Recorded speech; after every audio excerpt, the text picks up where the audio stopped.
Hi, Mystery Recapped here. Today, I'm going to explain a sci-fi action movie called The Osiris Child. Spoilers ahead. Watch out and take care.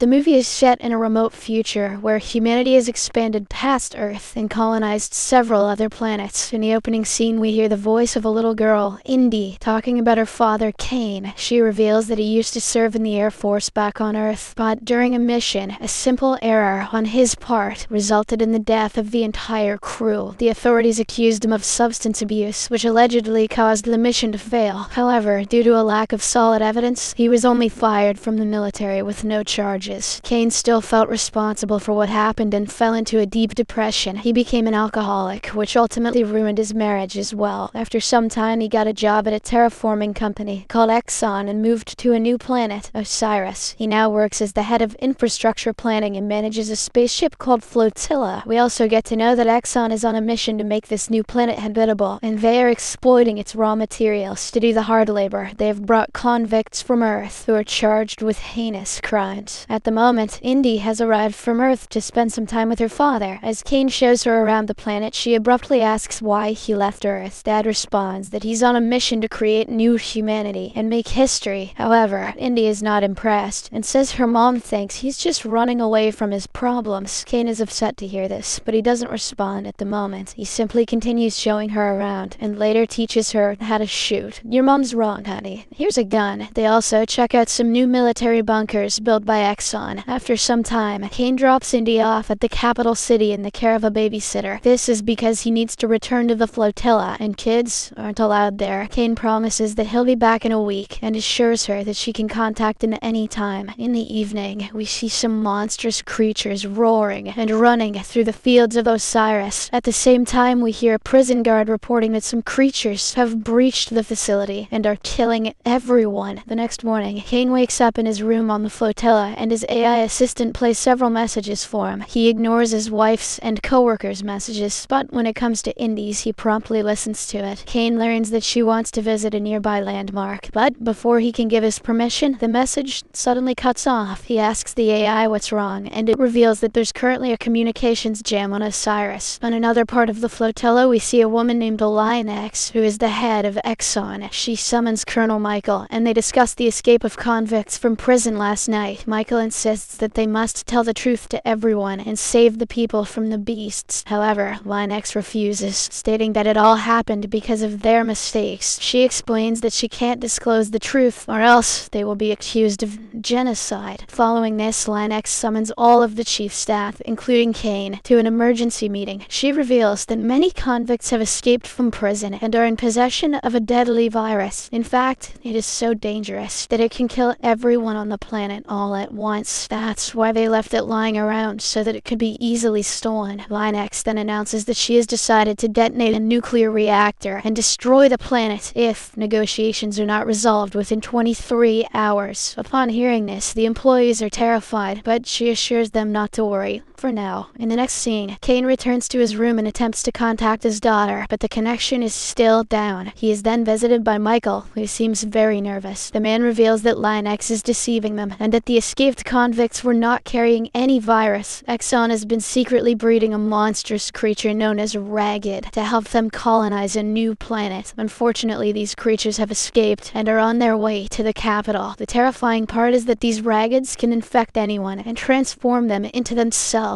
Therefore, Lionx plans to detonate the bomb and wipe out the entire colony to cover up their plan. Michael then urges Kane to save his daughter before the city is destroyed. Upon hearing this, Kane decides to move quickly, so he steals a ship from the station. Lionx sends several of her henchmen after him, but Kane somehow manages to escape. In the process, though, his ship is damaged, and he crash lands in a nearby lake. He tries to get up, but someone arrives there and knocks him out. When Kane regains consciousness, he finds a man named Sai holding him at gunpoint. gunpoint and demanding to know who he is. It turns out Sai is also one of the convicts who escaped from prison. Kane explains that he's looking for the prisoners with a deadly virus, but Sai reveals that the creatures have already killed all of them. After this, Kane tells him about the nuclear reactor, which will blow up the colony in 23 hours. He asks Sai for help in getting to the capital so he can save his daughter. The latter is initially hesitant, but when he discovers Kane has access to military bunkers, he agrees to help. The scene then shifts back to the previous day, where Sai is seen in a prison cafeteria with his friends Charles and Vim. They plan to escape from the prison as they are treated like slaves and have no human rights. Sai explains that according to their plan, they need to provoke a fight to get themselves locked in solitary confinement. He says that one of the confinement cells has a trigger system that can release all of the cells in the event of an emergency. However, for this to work, all of them must be confined, and each cell must be full. He reveals that he's already talked to the other inmates, and they're also on board with the plan. Charles doubts their chances of success, but Sai insists that it is now or never. After this, Sai doesn't waste any time and immediately begins fighting an enemy inmate. This escalates into a gang fight and sparks a riot in the cafeteria. Hearing the commotion, the warden soon arrives with his guards, but surprisingly allows the fight to continue. He orders his guards to stand down as long as the other prisoners behave and watch the show. The fight rages on between the two gangs, and Sai is brutally injured by his enemy. He's on the verge of death, but Charles steps in with a knife and fatally stabs the attacker. In the aftermath of this incident, all the gang members are transferred to solitary confinement. They're tortured there with a continuously rotating tube and a flashing light, ensuring that they never have a moment of peace. Returning to the present, Kane and Sai are making their way to the capital, but the latter doubts they can reach there on time. Shortly after, they arrive in front of a bar where a bus is parked outside. The duo then walks in and asks the bartender whose bus it is. The man responds by pointing to a couple, Bill and Jip, who are sniffing drugs and playing a game. When Kane tries to approach them, the bartender says they're dangerous, but Kane disregards his warning and goes to the couple anyway. He instantly regrets it, as an angry Jip holds a knife to his throat. They then force him to kneel, and Bill scolds them for disrupting their game. But Kane calmly explains his situation and asks them to drive him and his friend to the capital. Sai also speaks up, revealing that Kane is an Exxon defector who just wants to meet his daughter. The couple is still reluctant, but when Kane offers them $20,000 cash, they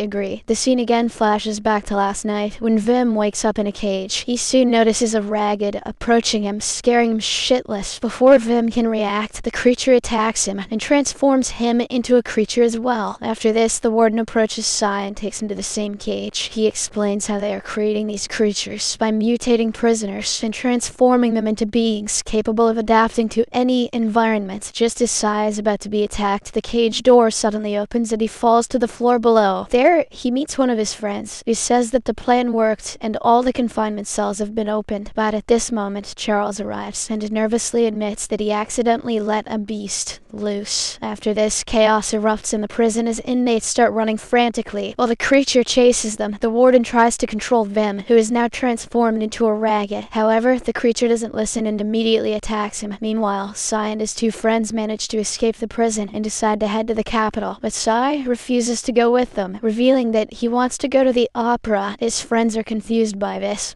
Fucking serious, man? But they respect his decision and leave. Returning to the present, the junkie couple takes Sai and Kane to a weapon shop. The two shop owners seem very scared and demand a large sum of money for a few guns. To their surprise, Kane doesn't even negotiate and pays them $30,000. After the group departs, the shop owners are overjoyed with the money and begin to dance. But just a few moments later, they hear some unusual noises in the distance. When they look outside, they notice a large number of ragged in front of their house. The two immediately begin shooting at them and even manage to kill some of them. However, they soon run out of bullets and are brutally murdered. Elsewhere, we see Kane and his group on the bus. He informs the junkie couple about the bomb and promises to help them get into the bunker after they find his daughter. After driving for a few more hours, the group finally arrives at the city, which is in a state of chaos. People are fleeing in panic, and the ragged are attacking them. Kane's group somehow manages to dodge the creatures and reaches the building where Indy is staying. After this, Chip and Bill stay behind to fight the monsters, while Sai and Kane head inside the building. They carefully make their way upstairs, where Kane discovers his daughter's babysitter lying dead on the floor. The sight terrifies him, and he begins screaming like a little girl. But moments later, Indy emerges from a closet, completely unharmed. "You sure black bitch, daddy." The two then hug each other in relief, and Kane introduces her to Sai, explaining that he's a good man who is helping them. Outside, the couple does their best to hold off the ragged, but Bill is unfortunately attacked by one. Chip then drags him inside and tries to find first aid, but Bill realizes he's going to die soon. He then pulls his lover close, and they share a final kiss before he passes away. Elsewhere, Sai, Kane, and Indy try to leave the building, but encounter a ragged blocking their path, forcing them to retreat. They then head to the roof and immediately jump onto the bus. The trio pleads with Jip to open the hatch, and she does so in the nick of time. Meanwhile, at Flotilla, Linux gets a report that a bus is heading towards the bunker. This infuriates her greatly, so she orders her henchmen to stop them. On the other hand, the group panics when a fighter jet suddenly flies overhead and opens fire on them. Since they cannot fight back, they simply lie on the bus's floor and try to protect themselves. The jet continues the onslaught for several more minutes before eventually returning to the flotilla. At this time, the group also arrives near the bunker, but Sai is shocked when he learns that both Jip and Kane have been killed. Indy freaks out at the sight and begins to scream, but Sai quickly carries her away. They then run through a long cave and finally reach the first door of the shelter, where Indy inputs the code. The duo slowly gets inside and proceeds to descend the ladder, but Sai is attacked by a ragged and becomes infected. Despite this, the two manage to get into the shelter just as the bomb detonates. Sai is relieved that the little girl is now safe, but he knows he'll soon transform into a ragged. He asks her for a sharp tool so he can sign out. However, Indy refuses and begs him not to leave her alone. She says that she has no one left and that he must take care of her. While his body begins to mutate, she stays by his side and continues to talk to him. The scene then flashes back to 2 years ago on Earth, where we see Sai working as a nurse. One day, he is shocked to see an emergency patient brought in after a traffic accident. He is informed that a woman and her daughter were hit by a drunk driver. Unfortunately, the daughter died immediately, and the woman is in critical condition. As Sai prepares for surgery, he's horrified to discover that the woman is none other than his own wife. He screams in horror and begs her to stay with him, but she soon passes away. Overcome with emotions and anger, Sai approaches the drunk driver and chokes him to death. This is the reason why he was arrested and eventually taken to Osiris as a convict. In the next scene, a year has passed since the nuclear detonation incident. One morning, Exxon employees detect a distress signal in a cave near the bunker and send 2 investigators there. We also notice that due to the reactor explosion, Osiris has become an uninhabitable planet where people can't survive without spacesuits. While the investigators are checking out the site, Sai, now transformed into a ragged, shows up. He wastes no time and kills the male investigator right away. Moments later, Indy also appears and questions the female about what's going on in Exxon. The terrified woman reveals that Flotilla is returning to Earth and has blamed everything on the prisoners, claiming they spread the virus. Upon hearing this, Indy threatens the woman, saying that if she wants to live, she must let them board this spaceship undetected, with no other options. The woman agrees and discreetly leads them to the flotilla. The movie then ends with Indy and Sai holding hands, excited to return